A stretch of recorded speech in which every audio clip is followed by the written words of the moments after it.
Hi, I'm Jackie Tantillo, and this is Should Have Listened to My Mother. It's usually around this time of year that people start thinking about reflecting back on their life. It's a new year. This is January of 2022, the time of this recording. And it often comes to mind that we start reflecting on our life, on our choices, on our decisions, how far we pushed, or how long do we go, or how long do we neglect ourselves before we take the time to reflect on, again, our life, our choices, our decisions. Well, my guest is an innovator, a person who introduces new methods and ideas and blends them with sometimes somewhat traditional ideas. She's known for finding common ground and powerful connections in unexplored territories. She's an engineer. She's got a master's degree in industrial design and considers herself a cross-pollinator. So I'm curious how Jennifer Peavey will describe herself, but I want to welcome you, Jennifer, to Should Have Listened to My Mother. Thank you so much, Jackie. I'm so glad to be here. I'm really looking forward to the discussion. Yeah, it's interesting. Guess I might as well ask you, are you who you are today because of or in spite of your mom? Today, definitely in spite of. I spent most of my life because of what she had taught me. And I think the pandemic caused me to shake up a lot of what I was believing and the way I was living my life. And so I made a hard switch during the middle of the pandemic. You did, and one that you're going to tell us about, right, in this conversation. So how about if we just start off with your mom's name? So her name is Jane. And where did you grow up? I grew up in Charlotte, North Carolina. Okay, that's a beautiful area. And what is it, because you said in spite of and because of, so what's the contrast there? What's the differentiation? So I think if there was one line that we would want to put on this is my mother believed that we should always be busy. And every moment must be occupied with doing something. And it's very interesting. Not this Christmas, but the Christmas prior, I had given my parents a subscription to a story collection where they prompt them with questions, and then they were able to answer those questions. And I just found the one about my mother talking about her mother. And it literally starts with the question is, what was your mother like? And so this is my mother. What was my grandmother like? And she says, my mother was always busy. And there was a lot of that going on, that I had to constantly be moving about and doing things. Now, I'm not sure why it was passed down that way, but it was just the fact that you needed to be busy. Obviously, there was a reason. I didn't ever know the reason. So during the pandemic, I spent a lot of time questioning, why am I so busy? And for that matter, why am I busy on these things that I don't really even want to do? Oh, my God. Wait, does that include your engineering degree and your industrial design degree? Or was that something you wanted to do? Well, my father was an engineer, so it made sense that I did engineering. My mother was a math teacher, so math and science was something it came easily to me, so it made sense. But no, I was bored. I was absolutely bored as an engineer, but I did it for 20 years. Because, it was decent pay and it was fine. Now, industrial design, when I found it, I will say, in a way, it was not what I wanted to do, but in a way it was. It was closer. I had always just wanted to be a working artist. I was very creative. I did not have exposure or training, probably, enough to either be confident or do it on my own, but at least industrial design allowed me to really pull out that creative side and really pull out the empathizing with people and observing why people did things, because I find people fascinating when I get to see how they do things. I'm not a chit-chatter at a party, but I love to people watch. And so industrial design allowed me to do part of that. Right, so you have a right-left brain activity, but you are so curious about or wanting to use your hands and shape things and create things. Yes. I really like making. But I also enjoy then the mental figuring out how to make it or how I want to design it. So there's, as you say, both going on there, which is rare in this day and age to be able to be allowed to do both things and have a good living. That's a gift to be able to have. Well, at least you acknowledged it, that you were missing something. Good for you. Yes. Yeah. Yeah. And I probably spent most of my life feeling like something was missing, but I'm supposed to be busy. Now, why did your mother continue what was handed down from her mother? You think that she would have said, I don't want to do this anymore. I'm not fully convinced that she did think, why did I want to continue doing this? She wanted to be busy. And it's actually in this story that she wrote about her mother. One of the things that happened was my grandfather had a heart attack when my mother was 9 years old. And I can read you the line that she wrote. Please. That my father had his first heart attack when I was 9 years old. My mother cared for him, and through many more heart episodes. She feared that he would get sick during the night, and emergency people would be coming to our house. So every night before going to bed, she checked to make sure that every room in the house was perfect. She even ironed the sheets when they were washed so the beds looked nice. She also ironed my dad's underwear so that if he got sick while in a hotel, his suitcase looked neat. Her biggest fear was that my father would die young and that she would not have any employable skills to support us. And what's interesting after that is she does say, her mother was a superwoman, but that she felt loved and secured and that my grandmother made her childhood happy. But I can tell you my mother is an anxious person. Well, because your mom was always waiting for the other shoe to drop. She was always prepared for the next emergency or disaster. Yes, and that's the way she grew up. Even though, my father did perfectly fine as an engineer. They are doing very well. They are healthy. But she, to this point, like going down for the holidays, my mother plays the piano, and she was playing for a number of services between the 23rd and the 24th with Christmas Eve. And she was visibly shaking. She is so nervous about this. But that's not a new thing. It's not because of age. She has always been extraordinarily scared of actually performing. She's very good, but there's a level of perfection in there, like the ironing of the sheets. This worry of things, and she was exhausted on Christmas Day because of it. Oh, that's terrible. It is, but she does put on a very happy front. But down deep, she's a very anxious person, and that translated. And I think the busyness is trying to soothe that. I don't know if she's trying to accumulate more, Girl Scout badges, or if she's just distracting herself, or if, this is what my mother did, and I know that I need to be just like my mother, but that's what she does. And I did the same thing. How long did your grandfather live? Oh, he lived into his 80s. So God. He lived for 50 years. Oh, that's fantastic. Yeah, absolutely. Died in his sleep, the way all of us would want to go. Wow. So after all of that anxiety and fear and anxiousness, he went the most peaceful way one could hope, in my mind. Absolutely. Absolutely. Have you talked to your mom about all this? We do not do that. We don't. No, we don't talk about we don't talk about things like that. That's not something our family does. So no, I have not. Do you have siblings? I do have a sister, and she has 5 children, so you can imagine what her life is like. But yeah, no. And does your sister have the same relationship with your mom as you do, or a different relationship?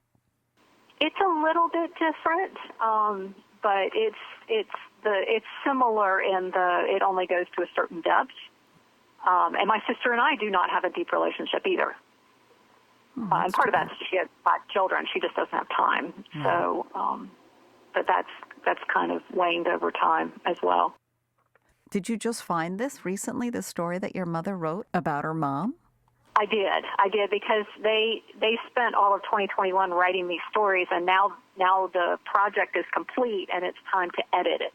And so I'm going through it and organizing which order the stories go into. And yes, I just found it this week, in fact. Other than this anxiousness, are there other things that your eyes really popped open wide of their relationship? It does help a lot to understand that. My mother was an only child, and so therefore my sister and I were the only grandchildren. So we were adored by the grandparents. And I always thought wonderfully of my grandmother. Of course, I didn't live with my grandmother, though. I do understand, as you say, when my eyes opened, to live with that kind of perfection all the time does explain some things about my mother's anxiety. Definitely. Was it just during the pandemic that all of a sudden you said, this has to stop or this has to change? I know it was a big reformation for you. Yeah. So I could say there was probably promptings throughout my whole life, but it took the pandemic. It took being quiet for a year before I could fully accept a lot of it, to be able to hear my inner voice saying, this needs to stop. Particularly the idea of just employment. So I also have a master's in engineering, and I was struggling. I was bored with my engineering, and I can remember talking to my mother about the fact I was bored, and I was thinking about going back, and I didn't live far from a university and thought I'd go get an architecture degree. And she looked at me and said, that's a waste of an education. And I internalized that. You don't walk away from that. So that was one reason I didn't change things, or I didn't feel like I could change things. I had my one chance, and then therefore you're just going to live your life that you set up. And yeah, I did that for 20 years, doing that particular job. I did start to change things when I grew to a certain point in my engineering degree, and I would take like a little step to the right. And I got into innovation management, which was adding the business side to the technical side. And then I took another step to add design into it.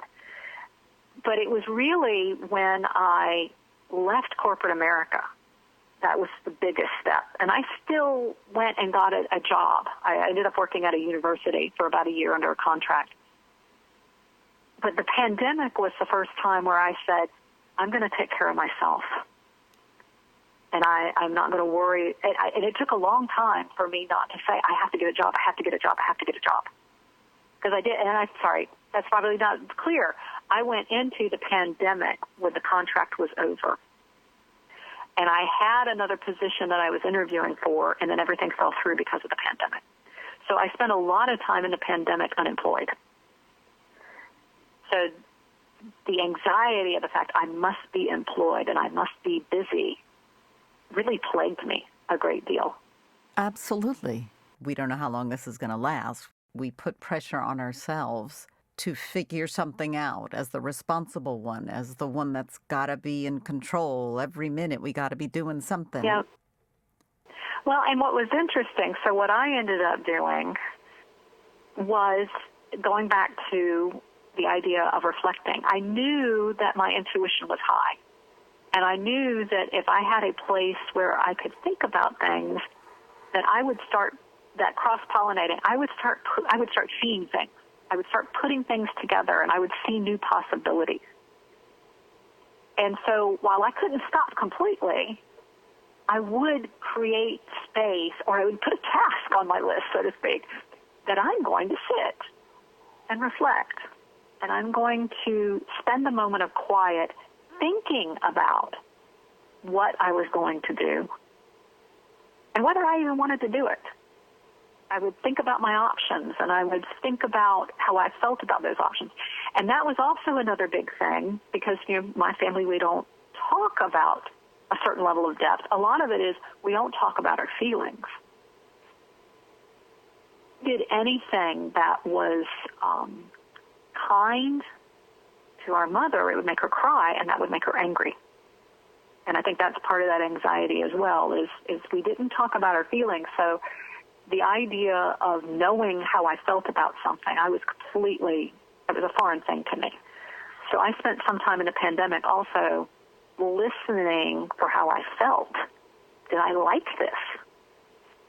And it took a while to get my insides to give me an answer. And once I started giving it a chance to say something, well, then this person started talking to me that I, didn't necessarily know. And so that encouraged me to spend more time in that reflection to actually get to know this person and find out, what does she like? What does she want to do? Not just what I'm good at, or not just what I'm capable of, or not just what I could get paid for, but what in the world would actually bring me joy.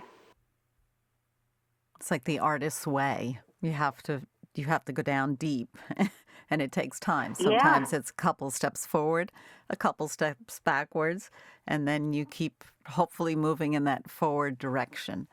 But I congratulate you for becoming aware. And you say, what if we could be more successful if we spent less of our time stressed? And I think that's really important. As a society, I believe that we're wound pretty tight, a lot of us. Yeah. And I won't say I'm completely unwound, but I will say I'm spending more time peaceful than I am not. I mean, even in the pandemic, I would find moments, and I said, there's something here, and I want more of this. And I probably spend a lot of time, not only my physical health, my emotional, what I watch on TV, what I read, who I talk to, thinking about, is this good? Is this something that I recover easily from because I'm an introvert, so it all takes energy? But I want to engage, not that I want to be a hermit, but I also am being a lot more choosy because I want to feel good. And that's really becomes the baseline. Part of it is peace, part of it is joy, and what do I need to do to keep it? And so that was a lot of what I did in the pandemic, is not just figure out how I was going to pay for things, but I was also figuring out what I ate, when do I go to bed. I mean, there was a lot of things. What did I read? What did I spend time thinking about? Raising your vibration, starting to try and come alive from the inside out. Yeah. Yes, exactly. Exactly. So, have you ever thought of writing your own story to your mom? Or are you not ready for that as you read her story? Oh, to mimic what she says? Not to mimic, but to share your experience of your relationship.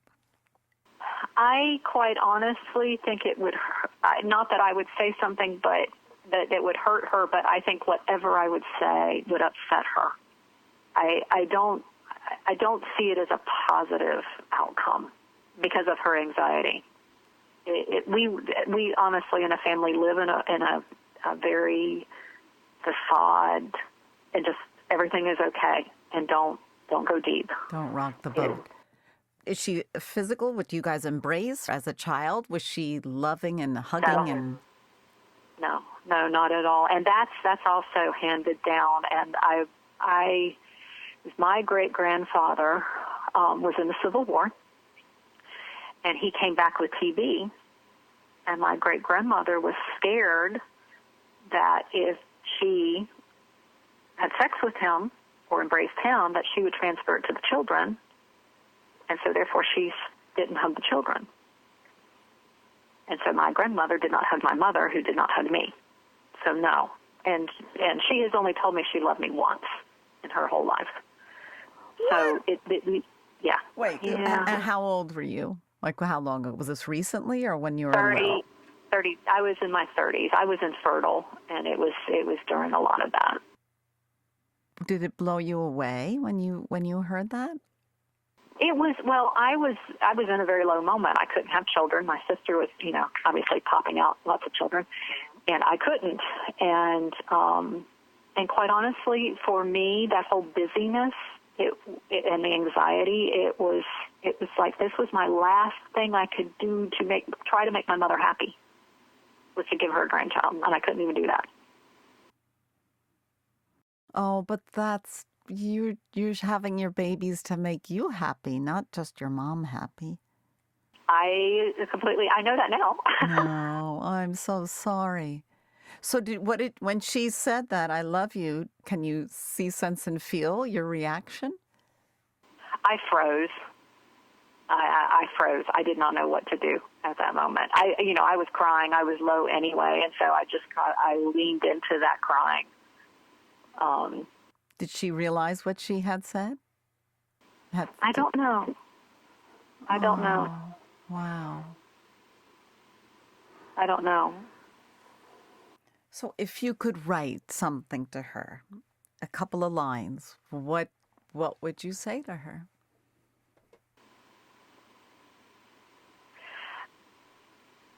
I don't know. Would an I love you be in there, or not ready for that? If I said it, it would be because I know it would make her happy, or not happy, but I mean it would please her. Right. Not because I feel it. I guess because it's good that she said it. She understood the position that you were in. It was extremely emotional. Oh, yeah. And she Absolutely. was able to say it. So many professionals that I've interviewed for the show, Rushka Hasseldine put it so succinctly. She goes, mothers can't give what they didn't have. And that doesn't excuse, I always say this, it doesn't excuse horrific behavior and abuse and all that kind of stuff. But if they were not given that, Yep. then it's hard for them to give. Yeah. And now that you understand that more clearly, maybe there's less hurt or more understanding. Well, and I think for me, it was the ability of letting go of the busyness, that I now have more energy because I could focus on my health and all the aspects of that. Yeah, that's a gift you gave yourself. Yes, and then therefore I have more energy and more, if I have more self-compassion, then I have more compassion, I have more patience. I don't know that I'd ever be a sweet person, but, it would be one of these things where it's easier to be around because there's not all this energy. Because I can tell you, when I went down for the holidays, that was the first thing I noticed because I have not been there in 2 years. Was it like a tornado? It was. It was. I felt I could literally, the energy in the room, a tornado is a really good way of putting it. Like there was all of this debris that was just flying through the air, hitting me. And I could feel myself being sucked into it. That's a really good metaphor for it. And I would notice it and sometimes even physically step away from it. But I would say, okay, just take a moment. And I would find my pace. It wasn't like I had to stop, which I was pretty proud of. I would find my pace. And, my parents are in their 70s, so they can only handle that energy for so long. But your mom is creating that energy, not you, right? She's the creator. Oh, my gosh. Exactly, which means she exhausts herself. And so if I just kept my pace, I know what my pace is now, and I would just sit downshift into my gear, and I would just stay in my gear, and she would be, sixth gear, and then all of a sudden she'd be in two. So. Do you think that your mom and dad, after you left, spoke and said, did you notice anything different with Jennifer this visit? Do you think that they picked up a different vibe from you? I don't know. It would be interesting. Although my family, we don't necessarily talk about death, we do talk about each other. So they could have talked about me, and they could have talked to my sister about me. Well, in a good way. They talked to me about my sister. Yeah. That'll be interesting. Maybe you'll find that out someday. I don't know. I might. Because you never know. It's kind of contagious, I think, if you don't get caught up in other people's, whether it's garbage or fury or whatever that is. Yeah. And you just are still, like a buoy in the sea, right? You just ride the Yep. waves and you're not emotionally attached. That energy can change a room sometimes. So that's Yeah. congratulations. You should be very proud. I am of myself, to the point of you say, or your suggestion that maybe I change the room. I don't know about that, but You know what? It's little baby steps at a time. exactly. And you know what? I don't think we're here to change people per se, but Right. just be ourselves. And if someone wants to absorb it, then that's fantastic. We are the master of our own ship, the captain of our own ship. Yep. Well, if nothing else, as you say, I'm proud of the fact that I was myself as opposed to trying to be whatever I thought she wanted of me. Right. Good for you. It's definitely more healthy. So tell us, I know that you have natural reflectors out there. This is your latest book, correct? So tell us a little bit about that, because we've been having such a wonderful conversation. No, absolutely. So the natural reflectors was actually output of my work during the pandemic. I had created this structure of intentional reflection on what I wanted to act on, and I created my own personal process, which turned out to be a workbook. And a lot of that was just understanding how I would try things and going through a cycle. So I would reflect, I would plan, I would try some things, I would refine those things, and I would stop and evaluate. And then I would think about it and choose again whether I wanted to continue that project, another bite in it, or whether I wanted to do something different. And that was where I found a lot. That structure allowed me to find a lot of peace and joy. What I ended up doing was actually looking at nature for the ways that it combines times of rest and times of action. A really easy one is with the seasons.